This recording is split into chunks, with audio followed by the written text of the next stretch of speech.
ಗಿಲ್ಲಿಗೆ ಯಾರಾದರೂ ಹಿಂಗೆ ನನ್ನ ಹೆಂಡತಿ ನನ್ನ ಲೈಫ್ ಪಾರ್ಟ್ನರ್ ಹಿಂಗೆ ಇರಬೇಕು ಅಂತ ಯಾರಾದರೂ ಇದ್ದಾರಾ?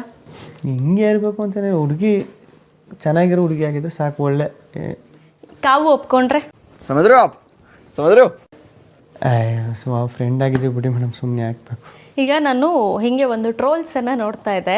ಅದರಲ್ಲಿ ಕಾವ್ಯ ಅವರು ಇಂಟರ್ವ್ಯೂ ಅಲ್ಲಿ ಇದನ್ನು ಹೇಳಿದ್ದಾರೆ ಅಂತೇಳಿ ಸೋಷಿಯಲ್ ಮೀಡಿಯಾದಲ್ಲಿ ಹಾಕ್ಕೊಂಡಿದ್ದಾರೆ. ಕಾವ್ಯ ಅವ್ರ ಅಪ್ಪ ಅಮ್ಮನಿಗೆ ಗಿಲ್ಲಿ ತುಂಬ ಇಷ್ಟ, ಎಲ್ಲರೂ ಇಷ್ಟ ಆಗಿದ್ದಾರೆ. ಆ ಕಾವ್ಯನ ಅಪ್ಪ ಅಮ್ಮ ಒಪ್ಕೊಂಡ್ರೆ ಇಬ್ಬರು ಫೋಟೋ ಹಾಕಿ ಅವ್ರು ಬರೆದು ಹಾಕಿದ್ದಾರೆ. ಅವ್ರು ಹಂಗೆ ಹೇಳಿರಲ್ಲ ಬಿಡಿ. ಈಗ ಕಾವ್ಯನ ಜೊತೆ ಯಾವಾಗ ಲಾಂಗ್ ಡ್ರೈವ್ ಹೋಗಿದ್ರಿ, ಮದುವೆ ಆಗಿದೆ ನಿಮ್ಮಿಬ್ಬರಿಗೂ, ಸೋಷಿಯಲ್ ಮೀಡಿಯಾದಲ್ಲಿ ಆ ಥರದೊಂದು ವಿಡಿಯೋಗಳೆಲ್ಲ AI ವಿಡಿಯೋಗಳು ವೈರಲ್ ಆಗ್ತದೆ. ಹೌದು, ಯಾವುದು ಗೊತ್ತಾ, ಈ ಮಕ್ಳು ಕರ್ಕೊಂಡು ಹಿಂಗೆ ಹೋಯ್ತಾ ಇರೋದು, 2 ಮಕ್ಳ ಕೈಯಲ್ಲಿ ಹಿಡ್ಕೊಂಡು. ನಾನು ಒಂದು ಅಶ್ವಿನಿ ಮೇಡಮ್ ಏನೋ ಹೇಳ್ತಾರಲ್ವ, ಕಾನ್ಫಿಡೆನ್ಸಿಯಲ್ಲಾಗಿ ಏನು ಕಾನ್ಫಿಡೆನ್ಸಿಯಲಾಗಿ ಇಬ್ಬರು ಮಾತಾಡಲೇಬಾರ್ದಾ, ನನಗೇನು ಕಾನ್ಫಿಡೆನ್ಸ್ ಇಲ್ವಾ ಅಂತ. ಅದು ಗೊತ್ತಿಲ್ಲ, ನನ್ನ ಕಾನ್ಫಿಡೆನ್ಸ್ ಅಂದ್ರೆ ಕಾನ್ಫಿಡೆನ್ಸ್ ಅಂತ ನೆನ್ಕೊಂಡಿದ್ದು.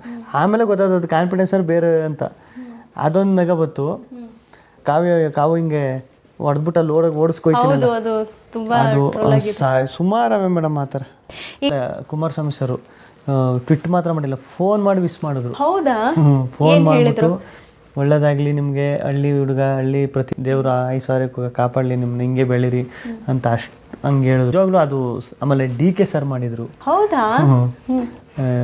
DK ಶಿವಕುಮಾರ್ ಸರ್ ಇಲ್ಲಿ ಒಂದು ಬೀನ್ ಬ್ಯಾಗ್ ಮೇಲೆ ಕೂತ್ಕೊಂಡು ಎಲ್ಲಾರನ್ನ ಅಬ್ಸರ್ವ್ ಮಾಡ್ತಾ ಇದ್ದ. ಅಬ್ಸರ್ವ್ ಮಾಡಿಬಿಟ್ಟು ಯಾರನ್ನ ಹೆಂಗೆ ಕಿತಾಪತಿ ಮಾಡಿದ್ರೆ ಏನು ಮಾಡ್ಬೋದು ಅಂತ ಗಿಲ್ಲಿ ಗೊತ್ತಾಗ್ತಾ ಇತ್ತು, ಹಾಗೆ ಬಂದು ನಡ್ಕೊತಾ ಇದ್ದ ಅಂತ ಹೇಳಿ. ಬಟ್ ಗಿಲ್ಲಿ ಮಾಡೋ ಕಾಮಿಡಿ ಚಿಕ್ಕ ಮಕ್ಕಳು. ಮೇಡಮ್ ಸತ್ಯವಾಗ್ಲೂ ನನ್ನ ಪ್ರಾಪರ್ಟಿ ಕಾಮಿಡಿನ ಮಕ್ಕಳು ಸಖತ್ ಇಷ್ಟಪಡ್ತಿದ್ರು ಮೇಡಮ್. ಬಿಗ್ ಬಾಸ್ ಶೋಲಿ ಮಕ್ಕಳು ಅಷ್ಟೊಂದು ಇಷ್ಟಪಟ್ಟವ್ರು ಅಂದರೆ, ಈಗ ಬಿಗ್ ಬಾಸ್ ಶೋಲಿ ಜಾಸ್ತಿ ನಾರ್ಮಲಾಗಿ ಏನು ಜಗಳ, ಇದು ಟಾಸ್ಕ್, ಫಿಸಿಕಲ್ ಟಾಸ್ಕ್ ಇರ್ತದೆ, ಜಗಳ ಅಂತ ಹೇಳ್ತಾರೆ. ಹಂಗೆ ನನಗೆ ಈಗಲೂ ಒಂದು ಎಪಿಸೋಡು ನಾನು ನೋಡಿಲ್ಲ, ಅದೇ ರೀಲ್ಸ್ ಇದ್ರಲ್ಲಿ ನೋಡಿರೋದು. ಎಲ್ಲ ಎಪಿಸೋಡು ನೋಡಬೇಕು ಕೂತ್ಕೊಂಡು ಅಂತ, ಅಷ್ಟೊಂದು ನನಗೆ ಇಂಟ್ರೆಸ್ಟ್ ಸ್ಟಾರ್ಟ್ ಆಗ್ಬಿಟ್ಟದೆ. ಈಗ ಶಿವಣ್ಣ ಅವರನ್ನ ನೋಡಬೇಕು ಅಂತ ಹೇಳಿ ಅದೆಷ್ಟೋ ಅಭಿಮಾನಿಗಳ ಕನಸಾಗಿರುತ್ತೆ. ಶಿವಣ್ಣನಿಗೆ ಅದೆಷ್ಟೋ ಫ್ಯಾನ್ಸ್ ಇದ್ದಾರೆ, ನಾವು ಹೇಳೋಕ್ಕಾಗಲ್ಲ ಎಷ್ಟು ಜನ ಇದ್ದಾರೆ ಅಂತ. ಅಂಥ ಶಿವಣ್ಣ ನಾನು ಗಿಲ್ಲಿ ಫ್ಯಾನ್ ಅಂತ ಹೇಳ್ತಾರೆ. ಇದು ಎಷ್ಟು ಬ್ಲೆಸ್ಡ್ ಅನಿಸುತ್ತೆ ನಿಮಗೆ? ಮೇಡಮ್ ಸತ್ಯವಾಗ್ಲೂ ಅದೇ ನನ್ನ ಲೈಫಲ್ಲಿ ನೋಡ್ರಿ, ಅದು ಹೆಂಗೆ ಶಿವಣ್ಣ ಚೆನ್ನಾಗಿ ಅವ್ರ ಮನೆಗೆ ಹೋದಾಗ ಹೇಳಿದ್ರು. ಅವರು ಒಂದು ಸ್ಟೇಜಲ್ಲಿ ಅದು ಹೇಳಿದ್ದು ಮೇಡಮ್, ಅದೇ ಕುಟುಂಬ ಅವಾರ್ಡ್ಸಲ್ಲಿ ಹೇಳಿದ್ದು ಅದನ್ನ ನನಗೆ. ನಾನು ಅವಾಗಲೇ ನನಗೆ ಏನು ಮಾತಾಡಬೇಕು ಅಂತ ಗೊತ್ತಾಗಿಲ್ಲ. ಹಂಗೆ ಹೇಳ್ಬಿಟ್ಟು ಹಿಂಗೆ ಸ್ಟೆಪ್ಪೆಲ್ಲ ಮಾಡಾದ್ಮೇಲೆ ನನಗೆ ಸಖತ್ತು ಸೈಕ್ ಆಗ್ಬಿಡ್ತು. ನನಗೆ ಶಿವಣ್ಣನ ಹಿಂಗೆ ಹೇಳ್ತಿರೋದು, ಅದು ನಾನು ಯಾರು, ಅದು ಶಿವಣ್ಣ ಅವ್ರ ಬಾಯಲ್ಲಿ ಈ ಥರ ಮಾತು ಹೇಳ್ತಾರಲ್ಲ ನನಗೆ ಅಂತ.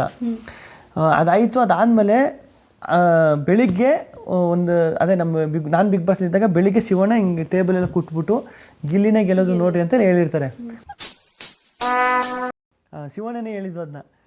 ನೈಟು ನಾನು ಹೇಳಿರ್ತೀನಿ, ನಿಮ್ಮ ಜೀವನದಲ್ಲಿ ಲೋ ಪಾಯಿಂಟ್ ಯಾವುದು, ಅಪ್ಪಾಗಿ ಮತ್ತು ಅದೆಲ್ಲ ಬಿಗ್ ಬಾಸ್ ಅದೆಲ್ಲ ಇರ್ತದೆ ನೋಡಿ.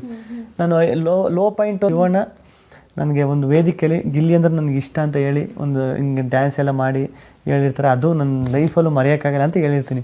ನೋಡಿ ಗಿಲ್ಲಿ ಹೆಂಗೆ ಕನೆಕ್ಟ್ ಆಯ್ತದೆ, ನನಗೆ ಗೊತ್ತಿತ್ತಾ, ನಿನಗೆ ಗೊತ್ತಿತ್ತಾ? ಅದೇ ಗಿಲ್ಲಿ ಪ್ರೀತಿ ಅಂದರೆ, ಅದೇ ಗಿಲ್ಲಿ ವಿಶ್ವಾಸ, ನಿಜವಾದ ಪ್ರೀತಿ ವಿಶ್ವಾಸ ಅಂದರೆ ಅದೇ ಗಿಲ್ಲಿ.